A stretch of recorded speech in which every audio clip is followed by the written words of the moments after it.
දැනීමට මම ආරාධනා කර සිටිනවා අප 7 ශ්‍රේණියේ ඉගෙනම ලබන අහස් මා සොයුරියට අප හමුවේ පරිසරය සුරකිමු යන මාතෘකාව යටතේ කතාවක් ඉදිරිපත් කිරීමට. සුබ උදෑසනක් කියලා සියලු දෙනාටම ස්වාමීන් වහන්සේලාගෙන්ද අප ආචාර්ය මණ්ඩලයේ ගුරු මෑණිවරුන්ගෙන්ද පියවරුන්ගෙන්ද මගේ සහෝදර සහෝදරියන්ගෙන්ද අවසරයි. ඉතින් අද මම කතා කරන්නේ පරිසරය සුරකිමු කියන මාතෘකාව ගැන. පරිසරය කියන්නේ මොකද්ද? පරිසරය කියන්නේ අපවට තියෙන වටපිටාව.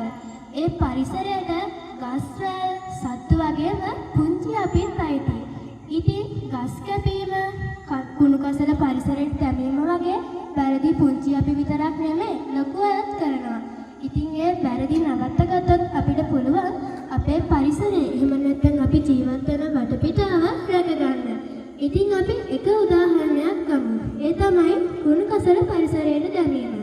පොඩ්ඩක් හිතන්න මෙතන ඉන්න හැම කෙනෙක්ම දවසකට එක ටොෆි කොලය ගන්න පාරට දැම්මොත් මාසයක් යද්දී මේ අපේ මුළු ලංකාවම උනත් ඒ කුණු කසල වලින් පැහැෙන්න පුළුවන්. ඉතින් අන්න ඒ වගේ වැරදි වලක් ගන්න නැතුව ඒව වළක්වගෙන හොඳ වැඩ පුරුදු වුණොත් එහෙම අපිට පුළුවන් පරිසරය සුරකිමු කියන මාතෘකාව ආයේ මේ වගේ තැනක කතා නොකරේ. ඉතින් පරිසරය සුරකිමු කියන්නේ අපි හැමෝගෙම වගකීම. පරිසරය රැකගත්තොත් තමයි අපිත් රැකෙන්නේ. ඉතින් අපි හැමෝම පරිසරය